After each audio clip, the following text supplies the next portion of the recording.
Good morning friends. देखिए अभी आपकी कक्षा 10वीं और 12वीं की प्री बोर्ड परीक्षा संचालित हो रही है, जिसमें से इस वीडियो में हम आपको राजनीति शास्त्र विषय का प्रश्न पत्र के आंसर बताएंगे, जिसका सभी क्वेश्चन दिए गए हैं फ्रेंड्स। प्रश्न क्रमांक 1 से लेकर 23 तक पूरे क्वेश्चन यहाँ पर मिलेंगे, सभी के उत्तर भी मिलेंगे आपको, तो बिना स्किप किए पूरा वीडियो देखिए। तो चलो पहले हम पूरा क्वेश्चन पेपर देख लेते हैं एक बार, और उसके बाद आपको पूरे प्रश्नों के उत्तर दिखाए जाएंगे।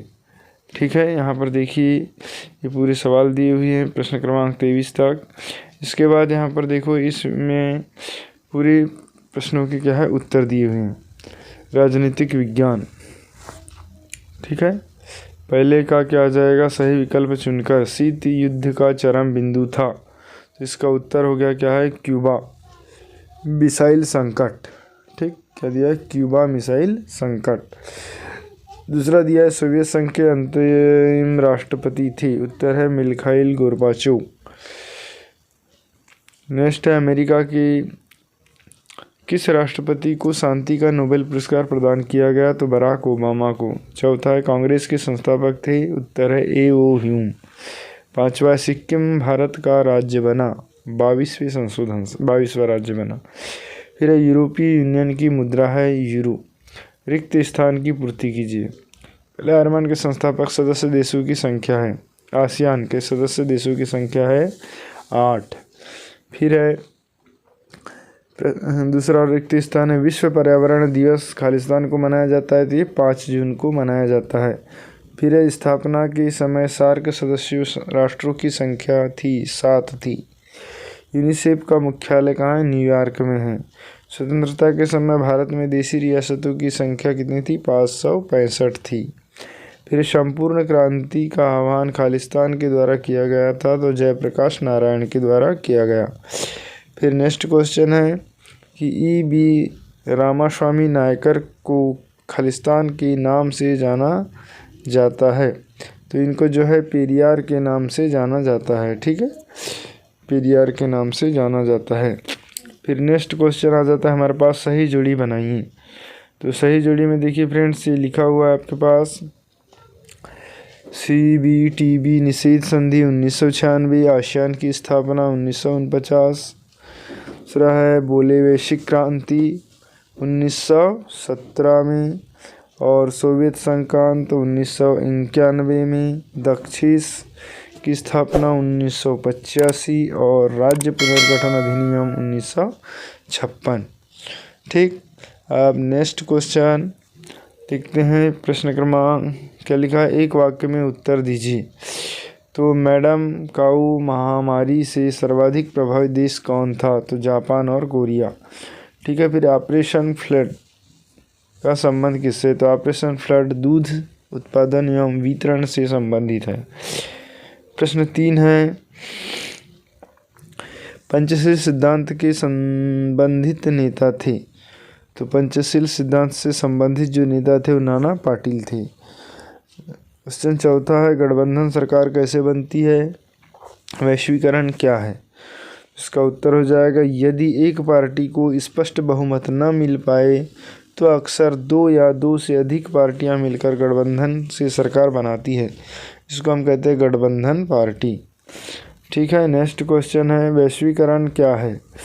तो वैश्वीकरण क्या है, इसका उत्तर क्या हो जाएगा कि वैश्वीकरण का शाब्दिक अर्थ स्थानीय या क्षेत्रीय वस्तुओं या घटनाओं के विश्व स्तर रूपांतरण पर प्रक्रिया है। इसे एक ऐसी प्रक्रिया का वर्णन करने के लिए भी प्रयुक्त किया जा सकता है, जिससे के द्वारा पूरे विश्व के लोग मिलकर एक समाज बनाते हैं। ठीक है, 5वां क्वेश्चन है हमारे पास कि अंतर्राष्ट्रीय न्यायालय का मुख्यालय कहाँ पर है, तो अंतर्राष्ट्रीय मुख्यालय का न्यायालय कहाँ है, हेग में है। ठीक, फिर भारत में प्रथम आम चुनाव कब हुए थे, इसका उत्तर हो जाएगा, भारत में प्रथम आम चुनाव 25 अक्टूबर 1951 को हुआ था।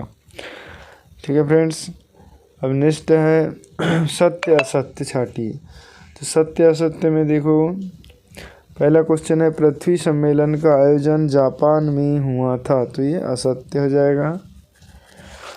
दूसरा है 1962 के भारत चीन युद्ध के समय देश के रक्षा मंत्री बाबू जगजीवन राम थे, ये भी असत्य। तीसरा है 25 जून 1975 को आपातकाल की घोषणा की गई, ये सत्य।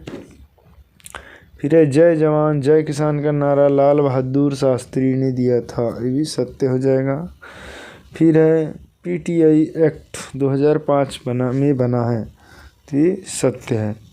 ठीक है, नेक्स्ट क्वेश्चन है हमारे पास कि सोवियत रूस का सैनिक संगठन था, तो ये भी क्या हो जाएगा, सत्य हो जाएगा। अब नेक्स्ट क्वेश्चन देख लेते हैं। तो फ्रेंड्स, अभी तक यदि आपने चैनल को सब्सक्राइब नहीं किया है तो प्लीज़ चैनल सब्सक्राइब कर ले, तो वीडियो पसंद आ रहा हो तो इसे लाइक ज़रूर करें।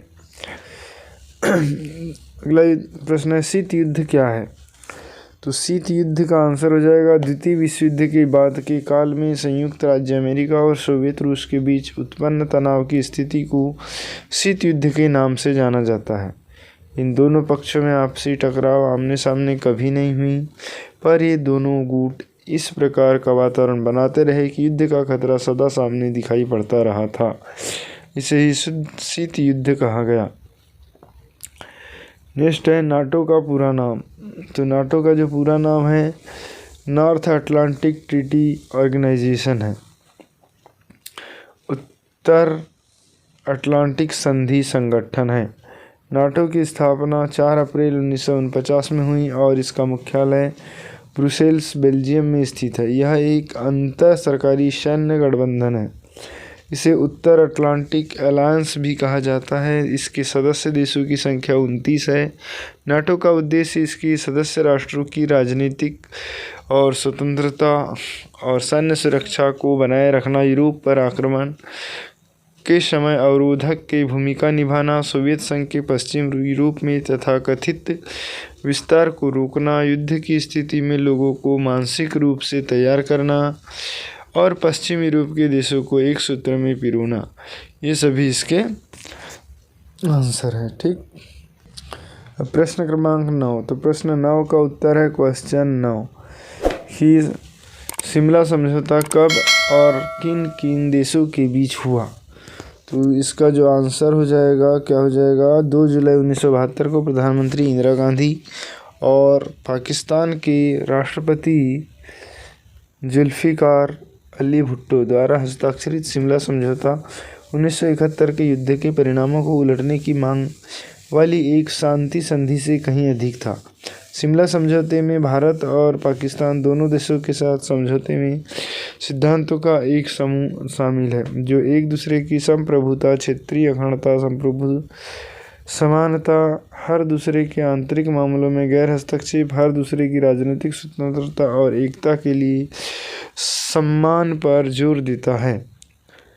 ठीक है, इसके बाद है नेक्स्ट क्वेश्चन हमारे पास प्रश्न क्रमांक 10, निस्त्रीकरण क्या है, तो निस्त्रीकरण का अर्थ है विनाशकारी हथियारों अथवा अस्त्र शस्त्रों के उत्पादन पर रोक लगाना तथा उपलब्ध विनाशकारी हथियारों को नष्ट करना। निःशस्त्रीकरण एक कार्यक्रम है जिसका उद्देश्य हथियारों के अस्तित्व और उनकी प्रकृति से उत्पन्न कुछ विशिष्ट खतरों को कम करना है। ठीक है, अगला है क्वेश्चन नंबर 11, तो प्रश्न क्रमांक 11 का आंसर दिया हुआ है यहाँ पर। तो प्रश्न 11 क्या कहता है कि यद्यपि वैश्वीकरण की उत्पत्ति के लिए सिर्फ कोई एक कारण उत्तरदायी नहीं है, फिर भी सूचना प्रौद्योगिकी हम लोगों की सोच में विश्वव्यापी जुड़ाव का बढ़ना महत्वपूर्ण कारण है। वैश्वीकरण के कारण राज्य की क्षमता में कमी आई है, लेकिन लोक कल्याणकारी राज्य के स्थान पर अब बाजार आर्थिक और सामाजिक प्राथमिकताओं का प्रमुख निर्धारक है।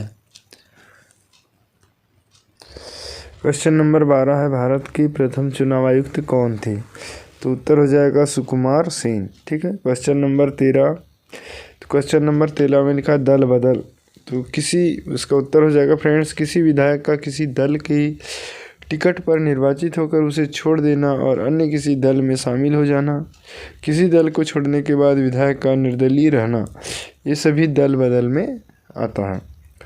नेक्स्ट क्वेश्चन है प्रश्न क्रमांक 14 कि NFF का फुल फॉर्म क्या है। तो NFF का जो फुल फॉर्म होता है वो क्या होता है, 3 प्रकार से इसके फुल फॉर्म हो सकते हैं। पहला तो है हैप्पीनेस न्यूट्रल फाइल फॉर्मेट, ठीक है। दूसरा है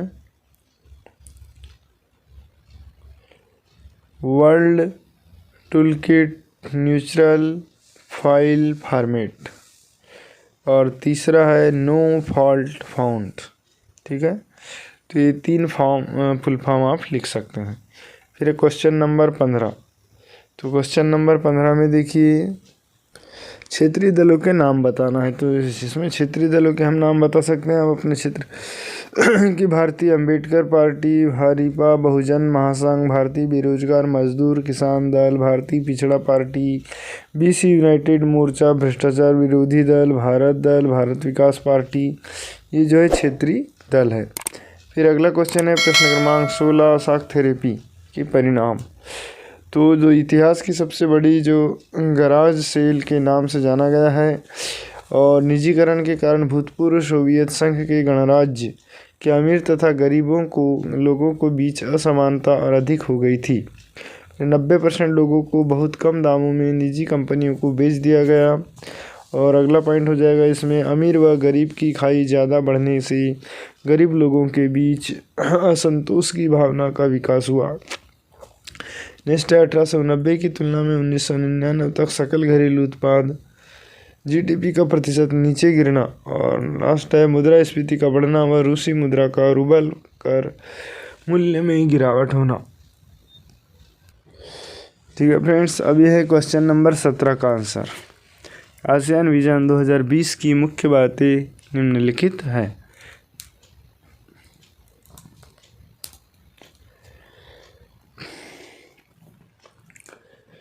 तो क्वेश्चन नंबर 18 नियोजन के प्रमुख उद्देश्य निम्नलिखित है। इसका उत्तर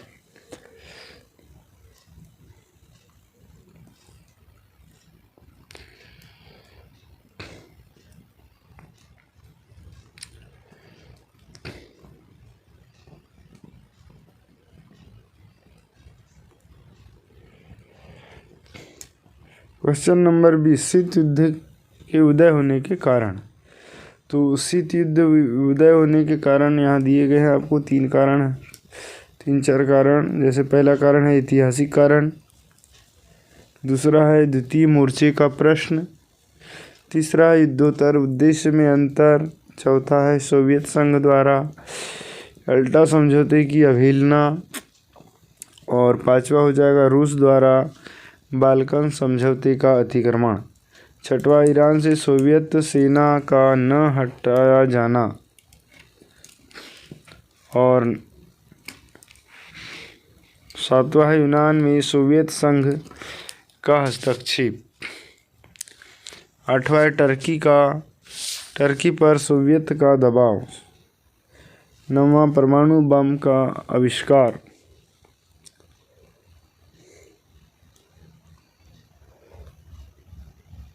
10वां सोवियत संघ द्वारा अमेरिकी विरोधी प्रचार, और 11वां पॉइंट है पश्चिम की सोवियत विरोधी नीति और प्रचार अभियान।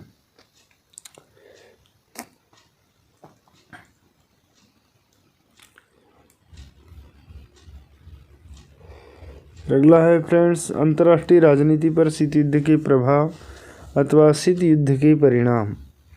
तो ये यहाँ पर आपको इसके प्रभाव और परिणाम दोनों दिए गए हैं। ठीक है, तो वीडियो कैसा लगा आपको? यदि अच्छा लगा हो तो प्लीज़ चैनल को लाइक कर ले तथा सब्सक्राइब नहीं किया हो तो सब्सक्राइब कर ले, ताकि इसी प्रकार की वीडियो